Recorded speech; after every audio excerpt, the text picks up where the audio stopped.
Mark Bishop Show. Truly like a box of chocolates. You never know who you're going to meet.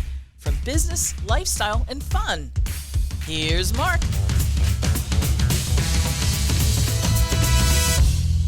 And welcome everybody to another Mark Bishop Show. Whether you live in the suburbs or the city, we all have wild animal neighbors.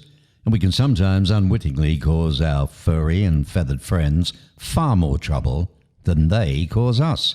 Everyday household trash like plastic bottles and empty jars can easily become death traps for unsuspecting raccoons, birds, and squirrels, and even cats and dogs.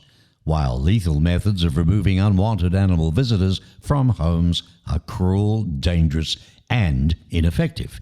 Now, fortunately, preventing needless animals from suffering is it's as easy as screwing lids on jars before recycling them and opting for humane deterrence. And these small changes can help make this planet a better place for everyone. So, Jakob Shaw, my guest on this episode, is manager of strategic initiatives for PETA. Jakob, welcome. Is it true that crushing cans can literally save wildlife?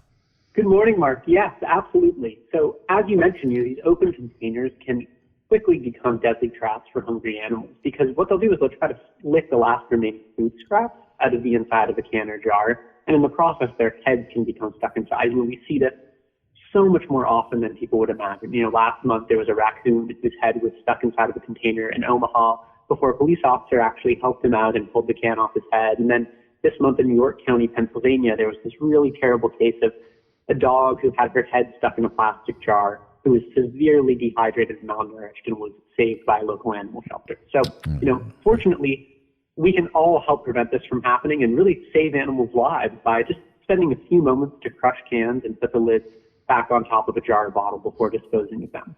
So how can everyone properly dispose of trash to help sure that animals do get this safety, other than, doing what you just said? What else can be done? So the other thing is really making sure that our trash is actually put inside of containers and is not just sort of like loosely piled up somewhere. In New York City, they for years have just been putting trash in a bag and throwing it out onto the streets. And then obviously, that's attracting animals there. But in the last year or so, there's been a real big push for trash containerization there.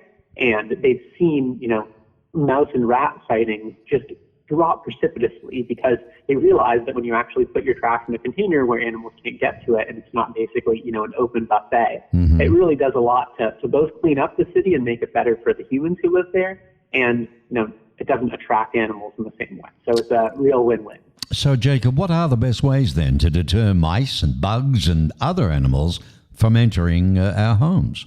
So if we're looking for, a deterrent product to use, a lot of the time that's something that we already have in our kitchen. So we can use safe and natural substances like vinegar or cinnamon sticks to keep ants away. And peppermint oil or eucalyptus oil work really well as a deterrent for mice and rats. But whenever we're talking about these small animals, whether that's a mouse, a rat, or an insect, they really only enter our homes if food and shelter is available to them there. So it's really our responsibility to make sure that our homes are as uninviting as possible. So that just means making sure that food and trash are kept in chew-proof containers and that any entry points around our homes and apartments are sealed off. I want to ask you about those sticky glue traps. I think we've all used them at one time or another. What's wrong with using those for mice and rats? Tell me. Right. So, as you mentioned, many people have used glue traps, but most people after using them never use them again. And that's because these traps inflict unimaginable suffering on animals. I mean, they're responsible for more animal suffering than any other wildlife control product. And that's why PETA has been campaigning to ban glue traps and make sure that these are just a thing of the past. Because, for anyone who's unfamiliar, a glue trap is this small plastic tray that's coated with a sticky adhesive. And after an animal walks across the surface of the trap, whether that is a mouse, a rat, a bird, or even kittens or puppies, what happens is they get stuck to the glue and they are left to die a slow, excruciating death. Oftentimes their mouth and nostrils can become glued shut, and they suffocate to death. Or the trap is thrown into the garbage while the animal stuck to the trap is still alive and they're crushed to death. And I mean, I know this is so hard to hear, but that's, just as hard as it is to hear, it is so much more horrendous for the animal to actually experience, obviously. It's the most painful and terrifying way to die. And that's why we're seeing countries around the world ban these traps. And in the last few years, we've made really great progress here in the U.S. Right. And we've seen cities like West Hollywood and Ojai ban them citywide. So, I mean, it's sad, I know, but what attracts wildlife to our homes other than, garbage bins, food left open, that type of thing? How can we make our homes less inviting?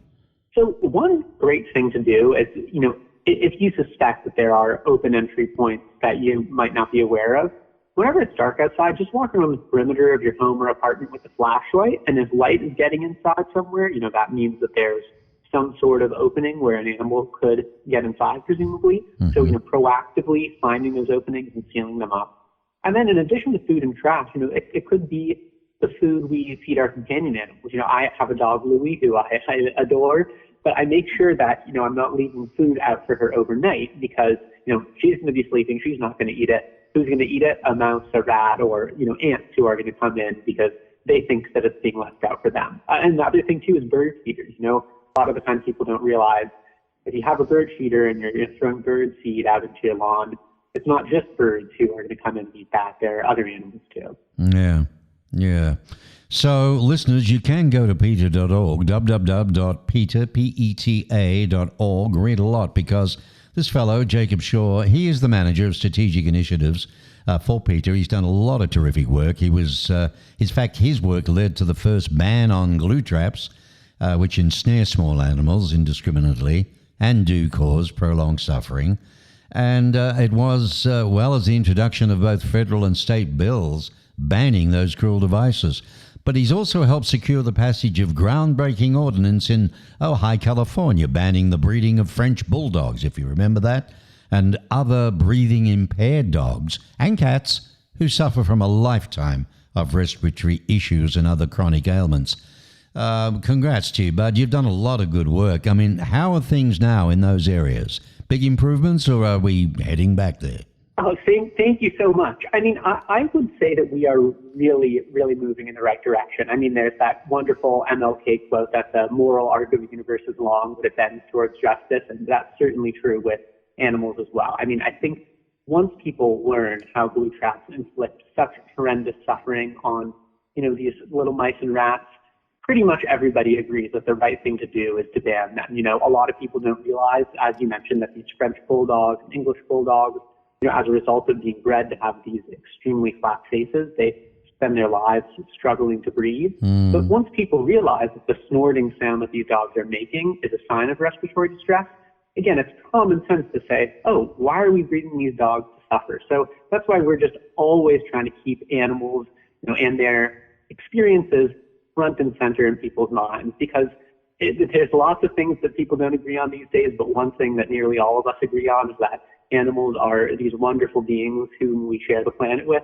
and there are so many great ways for us to help them, and it's on all of us to take advantage of them. I totally agree with you, Jacob, and if I had my way, there'd be laws before you could just take a doggy home. There'd be all sorts of things, how to treat them. Don't leave them all day like that when you're at work. Don't put a massive big dog like a horse in a tiny apartment. When I see so much stuff, and I just don't believe it. Let's get a doggy, let's get a pussycat. And there's so many things to think of, because they're not just dogs. They're not just cats. They're people's children, aren't they? And they're, lovable things. So one last question. If any listener was to call a pest control company, what should they be aware of, just quickly?